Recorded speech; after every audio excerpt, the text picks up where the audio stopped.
Hello, कैसे हैं बच्चे लोग आप लोग। चलिए आप सभी का फिर मैं बीके यादव आप सभी का एक बार फिर हार्दिक हार्दिक अभिनंदन करते हैं। चलिए अभी हम लोग इस कड़ी में आज देखेंगे कॉमन साइज स्टेटमेंट क्या है, कैसे बनता है ना, इस पर चर्चा करने वाले हैं। क्योंकि हम लोग इससे पहले जो है बात किए हैं फिनेंशियल स्टेटमेंट का। फिनेंशियल स्टेटमेंट में हम लोग जानते हैं कि फिनेंशियल स्टेटमेंट में कंपनी का प्रॉफिट एंड लॉस अकाउंट और बैलेंस शीट बनता है। उसके बाद हम लोग एनालिसिस ऑफ फिनेंशियल स्टेटमेंट भी देखें, वित्तीय विवरणों का विश्लेषण।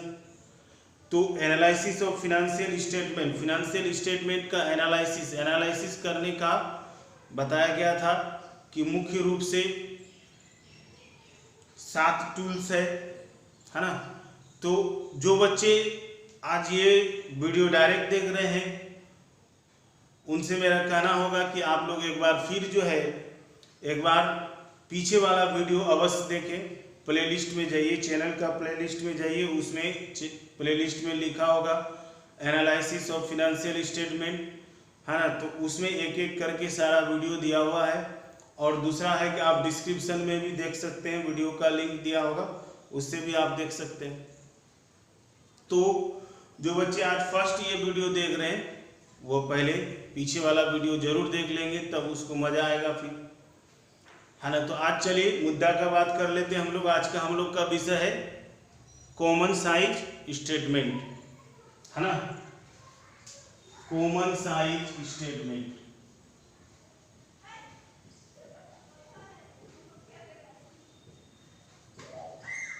ये कॉमन साइज स्टेटमेंट को हिंदी में बोलते हैं समान आकार के विवरण। समान आकार के विवरण को समरूप विवरण भी कहा जाता है। समान आकार के विवरण को समरूप विवरण भी कहा जाता है। समान आकार के विवरण से आशय एक ऐसे विवरण से है जिसमें एक समान आधार पर विभिन्न मदों को प्रतिशत के रूप में परिवर्तित किया जाता है, दर्शाया जाता है। फिर से एक बार रिपीट करते हैं कि समान आकार के विवरण का आशय अर्थ एक ऐसे विवरण से है जिसमें एक समान आधार पर विभिन्न मदों को उनके प्रतिशत के रूप में दर्शाया जाता है।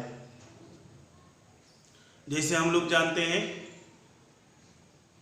कि हम लोग जो फिनेंशियल स्टेटमेंट पढ़े हैं वो 2 प्रकार का होता है, इनकम स्टेटमेंट और बैलेंस शीट। उसी पर आधारित ये कॉमन साइज स्टेटमेंट भी होगा, ये भी 2 प्रकार का होगा। कॉमन साइज स्टेटमेंट भी 2 प्रकार का होगा, कॉमन साइज इनकम स्टेटमेंट और कॉमन साइज बैलेंस शीट। क्या बोले सर? ये कॉमन साइज स्टेटमेंट जो है ये 2 प्रकार का होगा, है ना। पहला हो जाएगा कॉमन साइज इनकम स्टेटमेंट और दूसरा होगा कॉमन साइज बैलेंस शीट, है ना। कॉमन साइज स्टेटमेंट 2 प्रकार का होगा, कॉमन साइज इनकम स्टेटमेंट और कॉमन साइज बैलेंस शीट। ये कॉमन साइज इनकम स्टेटमेंट, तो इनकम स्टेटमेंट का दूसरा नाम क्या है? Profit and loss. तो इसको हम लोग बोल सकते हैं common size statement of profit and loss. क्या बोलेंगे दूसरा नाम उसका? Common size statement of profit and loss. आप लोग देख सकते हैं कि ये कॉमन साइज स्टेटमेंट 2 प्रकार का हो गया, कॉमन साइज इनकम स्टेटमेंट और कॉमन साइज बैलेंस शीट। इसमें क्या करते हैं कि जैसे इनकम स्टेटमेंट में जो रिवेन्यू फ्रॉम ऑपरेशन दिया रहता है ना, रिवेन्यू फ्रॉम ऑपरेशन, जिसको हम लोग नेट सेल्स भी बोलते हैं। तो कॉमन साइज स्टेटमेंट में ये रिवेन्यू फ्रॉम ऑपरेशन को ही बेस मानकर, आधार मानकर स्टेटमेंट के अन्य सभी मदों को इसके प्रतिशत के रूप में दर्शाया जाता है। जैसे revenue from operation, common size income statement, income statement में क्या क्या रहता है? Revenue from operation, other income, expenses में कॉस्ट ऑफ मटेरियल कंज्यूम्ड, है ना, purchase of stock in trade, finance cost, depreciation, other expense, ये जितना भी आइटम है रिवेन्यू फ्रॉम ऑपरेशन क्या बोलते हैं? कॉमन साइज इनकम स्टेटमेंट का। तो कॉमन साइज इनकम स्टेटमेंट के, या हम लोग बोले कि इनकम स्टेटमेंट में जितने भी मद दिए रहते हैं उन सभी मदों को ये रिवेन्यू फ्रॉम ऑपरेशन यानी सेल्स को आधार मान के उसके आधार पर अन्य मदों को प्रतिशत के रूप में दर्शाया जाता है। किसको आधार मानना है इसमें? बेस किसको मानेंगे कॉमन साइज इनकम स्टेटमेंट में? तो इसमें जो है बेस यानी आधार जो है रिवेन्यू फ्रॉम ऑपरेशन या सेल्स को आधार मानना है।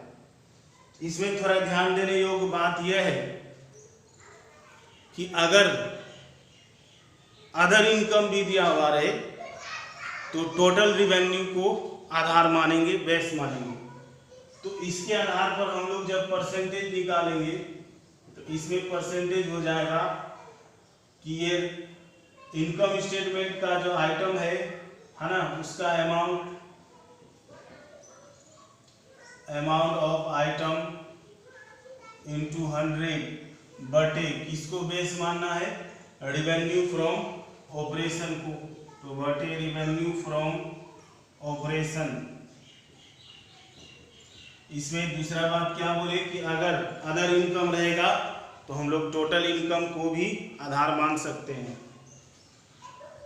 तो फिर से एक बार बोलते हैं कि कॉमन साइज इनकम स्टेटमेंट में रिवेन्यू फ्रॉम ऑपरेशन या सेल्स को आधार मानते हुए उनके विभिन्न मदों को उसके प्रतिशत के रूप में दर्शाया जाता है। उसी तरह जब हम लोग कॉमन साइज बैलेंस शीट का बात करेंगे तो इसमें किसको आधार माना जाता है? तो इसमें आधार माना जाता है टोटल एसेट्स या टोटल लायबिलिटीज को आधार मानते हैं।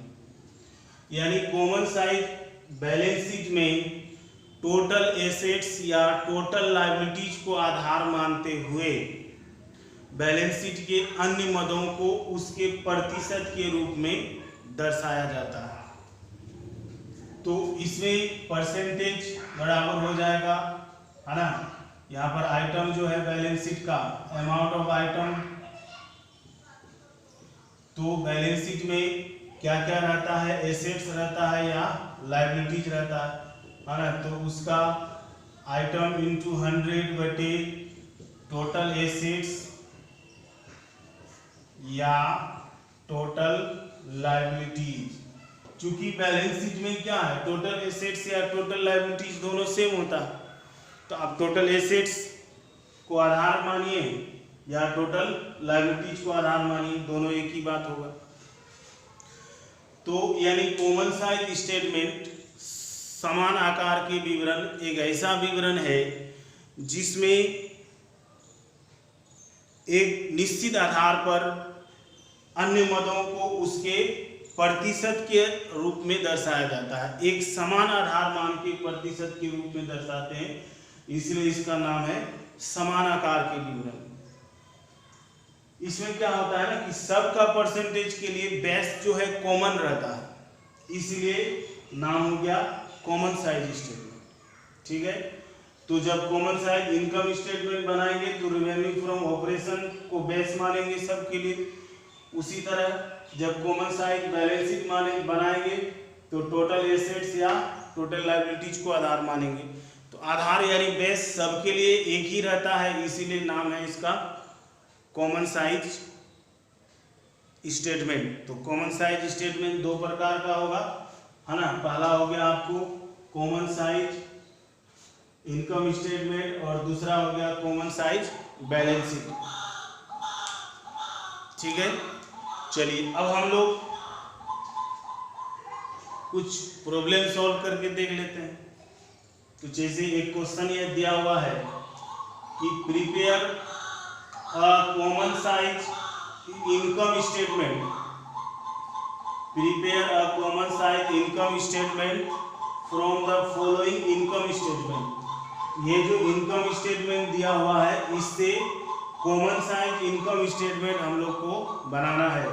सूचना में क्या क्या दिया हुआ है, तो पार्टिकुलर्स में देखिए 2 साल का अमाउंट है ना, 2017 का भी और 2018 का भी 2 साल का अमाउंट दिया हुआ है। इसमें रिवेन्यू फ्रॉम ऑपरेशन है, एक्सपेंसेस में दिया हुआ है cost of material consume, finance cost, other expense और प्रॉफिट दिया हुआ। तो इससे हम लोग को बनाना है कॉमन साइज इनकम स्टेटमेंट। तो चलिए हम लोग बनाते हैं कॉमन साइज इनकम स्टेटमेंट।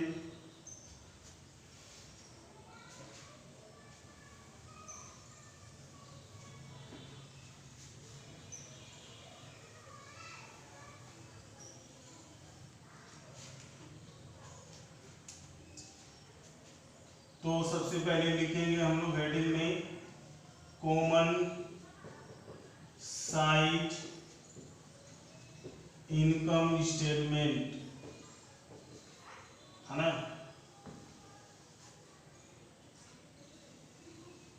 दो साल का अमाउंट है तो दोनों साल का अमाउंट लिखना है और परसेंटेज भी दोनों साल का हो जाएगा। फॉर्मेट देख लीजिए कैसे बनेगा। अमाउंट 1 साल का रहेगा तो 1 साल का लिखेंगे, 2 साल का रहेगा तो 2 साल के लिए 2 कॉलम देंगे। उसी तरह यहाँ पर हम लोग परसेंटेज निकालेंगे, है ना। तो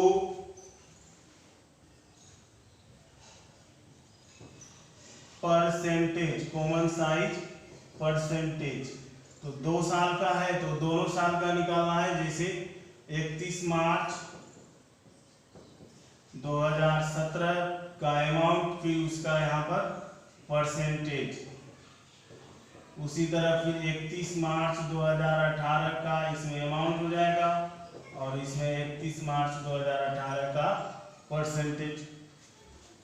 और ये हो गया आपको पार्टिकुलर। तो इसमें क्या है कि अगर 2 साल का अमाउंट होगा तो दोनों साल का परसेंटेज भी निकालेंगे। 1 साल का अमाउंट होगा तो 1 साल का ही परसेंटेज निकालेंगे। तो चलिए जैसे दिया हुआ है पहले इसको लिख लेते हैं हम लोग। दिया हुआ है रिवेन्यू फ्रॉम ऑपरेशन 10 लाख और 12,50,000, है ना।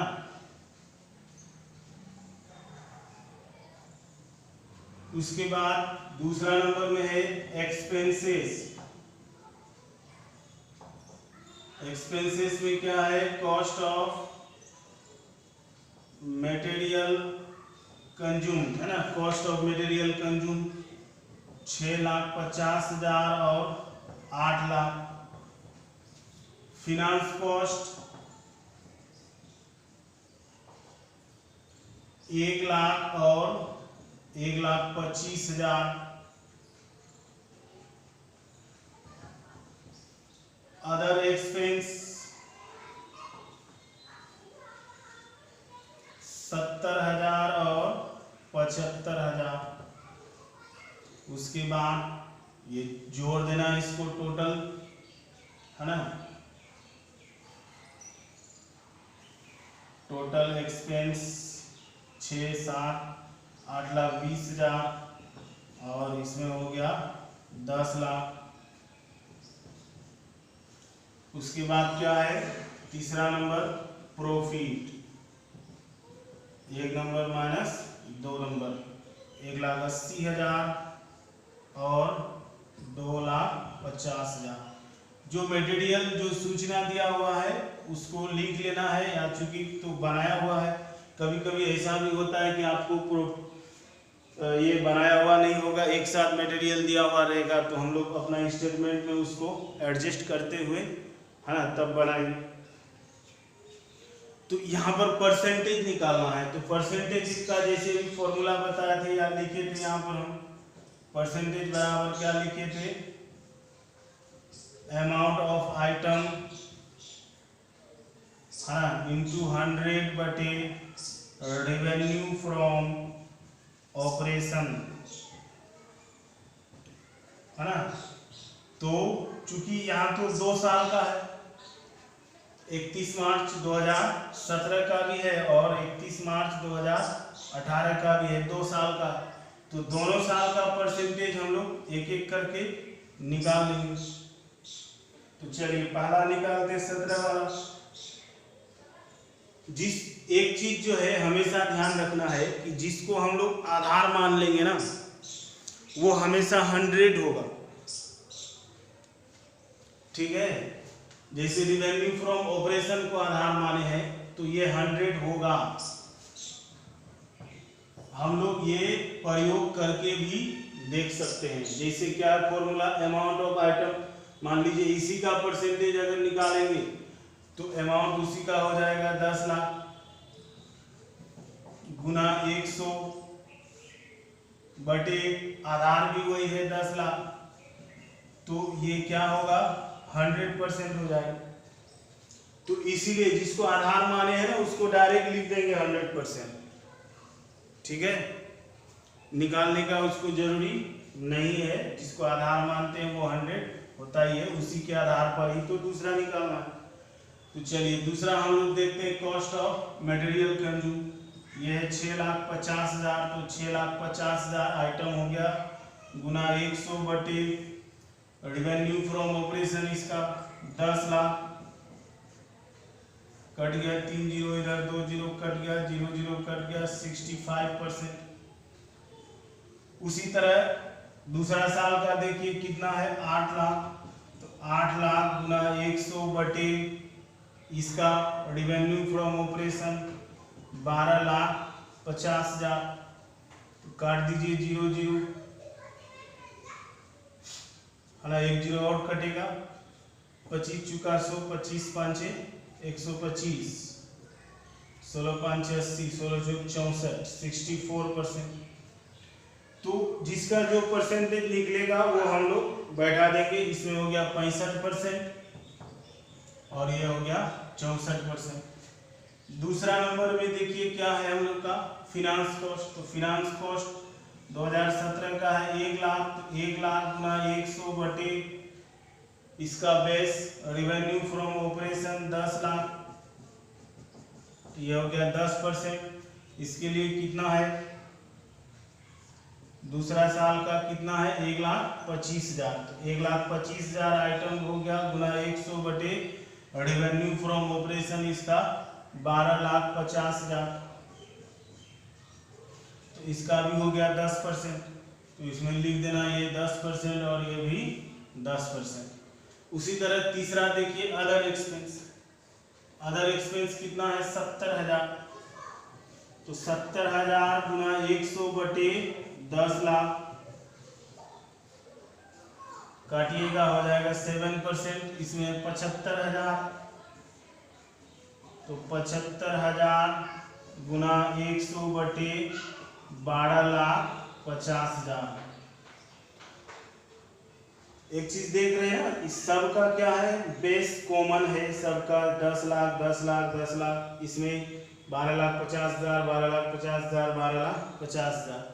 इसी बात को बताया गया है कि एक समान आधार पर कॉमन बेस पर सबका प्रतिशत दर्शाया जाता है, इसीलिए नाम है कॉमन साइज स्टेटमेंट, है ना। तो चलिए इसको काटते हैं, हो गया 7%, इसमें हो जाएगा 0 0 कैंसिल,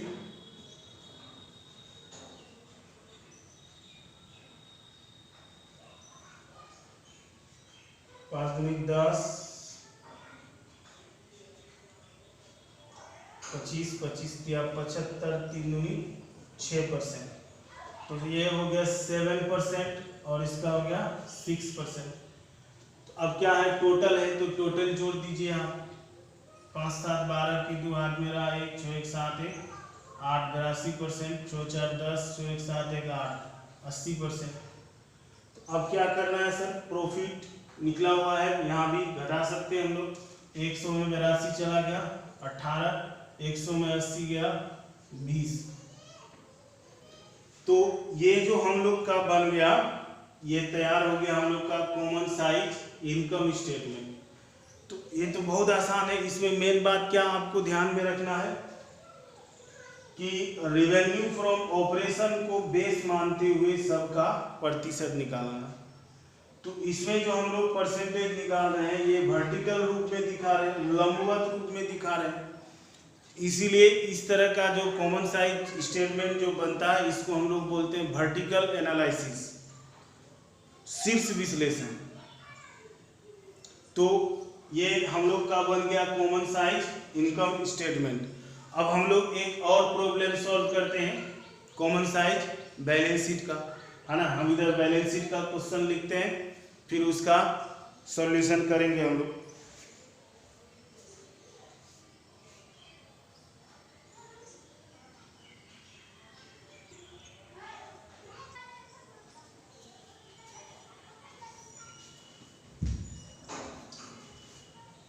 चलिए हम लोग देखते हैं कॉमन साइज बैलेंस शीट अब बनाएंगे। क्वेश्चन यहाँ पर है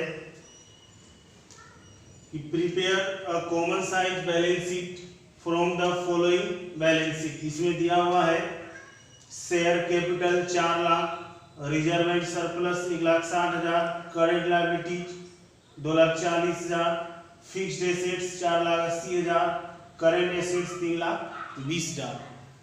ये सूचना हम लोग को दिया हुआ है, अमाउंट एक ही साल का है। तो जब हम लोग अभी कॉमन साइज इनकम स्टेटमेंट बनाए तो उसमें क्या बताए कि अगर 2 साल का अमाउंट रहेगा तो 2 कॉलम करेंगे, 1 साल का अमाउंट रहेगा तो अमाउंट और परसेंटेज निकलेगा सिर्फ। चलिए देखते हैं कैसे बनेगा।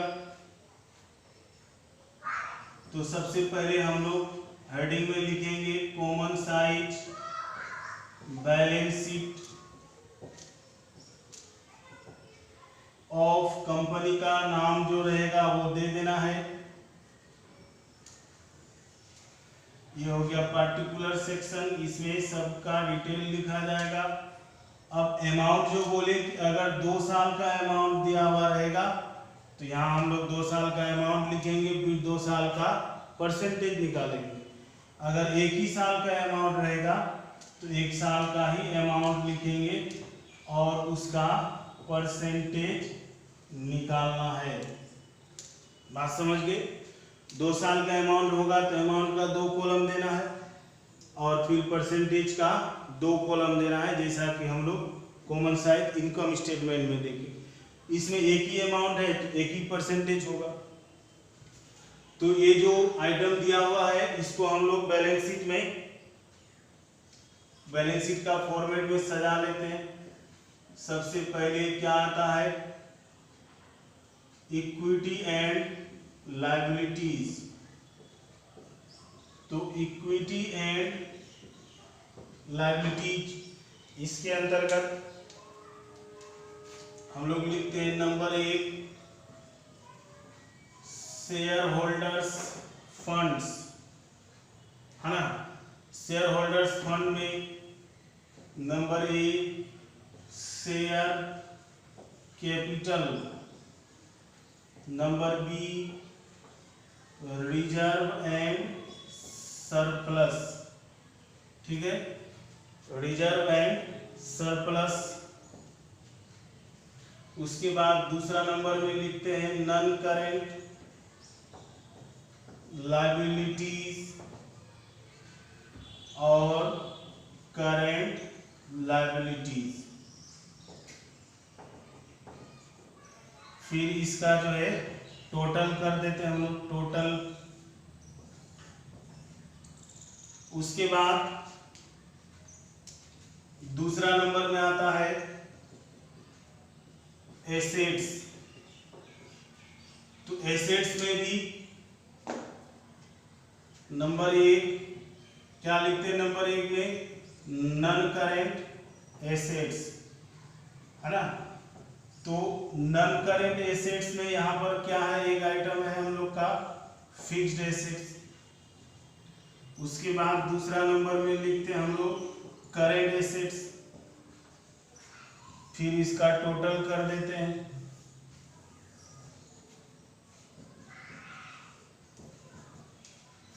चलिए देखते हैं शेयर कैपिटल कितना है, 4 लाख।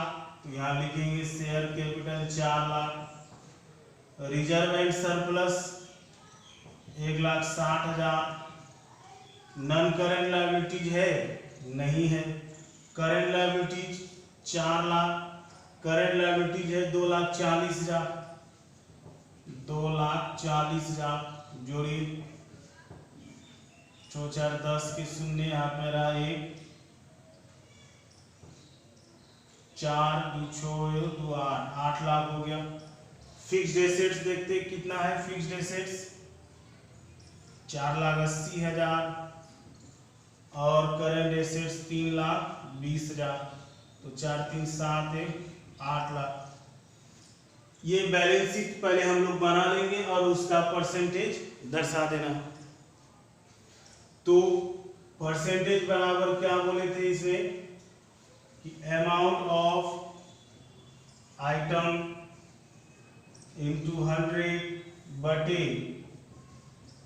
टोटल एसेट्स या टोटल लायबिलिटीज। देखिए टोटल एसेट्स जो है 8 लाख है, टोटल लायबिलिटीज भी 8 लाख है, दोनों बराबर है। तो दोनों में से हम लोग किसी को भी आधार मानेंगे, है ना। तो चलिए जितना आइटम आया है सबका परसेंटेज निकालना है। तो सबसे पहला आइटम क्या है, शेयर कैपिटल। तो शेयर कैपिटल का परसेंटेज निकालते हैं, कितना है 4 लाख। तो 4 लाख ये आइटम का अमाउंट हो गया, 4 लाख गुना 100 बटे किसको आधार मानना है, टोटल एसेट्स या टोटल लायबिलिटीज। तो 8 लाख, इसको काट दीजिए 50%। उसके बाद रिजर्व एंड सरप्लस 1,60,000, 1,60,000 गुना 100 बटे 8 लाख, है ना। चलिए इसको भी काट देते हैं 20%। उसके बाद क्या है सर, 2,40,000।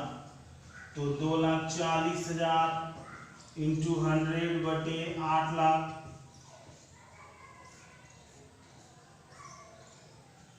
ये हो गया 30%। तो जितना भी आइटम है सबका परसेंटेज निकालना है। शेयर कैपिटल वाला 4 लाख, इसका परसेंटेज कितना हुआ 50%, है ना। रिजर्व एंड सरप्लस 1,60,000, इसका परसेंट हो गया 20%। करेंट लायबिलिटीज 2,40,000, इसका परसेंट हो गया 30%। और ये हो गया 50 20 70 और 30 100, है ना। इससे पहले भी हम बोले थे क्या कि जिसको हम लोग आधार मानेंगे वो 100 होगा, ठीक है। तो परसेंटेज निकालने समझ के कैसे निकालना है, अमाउंट ऑफ आइटम इंटू 100 बटे टोटल एसेट्स या टोटल लायबिलिटी। ये लायबिलिटी साइड का निकला, उसी तरह एसेट साइड में 2 आइटम है, ये दोनों का भी निकाल देंगे। चलिए क्या है, 4,80,000 इंटू 100 बटे बेस, चाहे करेंट एसेट्स लीजिए करेंट लायबिलिटीज लीजिए, 8 लाख कट गया 0 0, है ना। 8 से 48 60%। उसी तरह और देखिए करेंट लायबिलिटीज 3,20,000, तो 3,20,000 इंटू 100 बटे 8 लाख, काट दीजिए इसको भी, 8 से 32 40%। तो ये हो गया 60%, ये हो गया 40%, जोड़ दीजिए फिर 100%। इसमें तो बिल्कुल आसान बात है, परसेंटेज निकालना है। सिर्फ जो हम लोग प्रॉफिट एंड लॉस अकाउंट बनाने जानते हैं उसी तरह बनाना है। बैलेंस शीट जैसे बनाने जानते हैं वैसे बना देना है, बैलेंस शीट भी, प्रॉफिट एंड लॉस अकाउंट भी बना देना है। सिर्फ इसमें एक्स्ट्रा क्या ऐड होता है, परसेंटेज निकालना है। किसके आधार पर निकालना है, तो अगर बैलेंस शीट है तो टोटल एसेट्स या लायबिलिटीज के आधार पर, अगर इनकम स्टेटमेंट है तो रिवेन्यू फ्रॉम ऑपरेशन के आधार पर, है ना। तो उम्मीद करते हैं कि ये दोनों बात आज का समझ में आया होगा आप लोग को। अंत तक बने रहने के लिए, वीडियो देखने के लिए बहुत बहुत धन्यवाद। और आप लोग से यही आशा होगा, उम्मीद होगा कि जो भी आपको समझ में आया उसके लिए कमेंट अवश्य करें और ज़्यादा से ज़्यादा चैनल को शेयर करें, है ना। और अपना कमेंट दीजिए, लाइक कीजिए, ताकि आपका जो कमेंट आएगा वो हमारे लिए सुझाव का काम करेगा। उसके आधार पर हम आगे सुझाव दे आगे का काम करेंगे। और अगर आपको किसी विषय पर, है ना, जैसे 12th में है, 12th में अकाउंटेंसी में बहुत सारा चैप्टर है, उसी तरह बीकॉम में पार्ट 1, पार्ट 2, पार्ट 3 में किसी भी तरह का आपको समस्या है तो आप हमें कमेंट कर सकते हैं और हम उस पर आधारित वीडियो बनाने का प्रयास करेंगे। हाँ, धन्यवाद।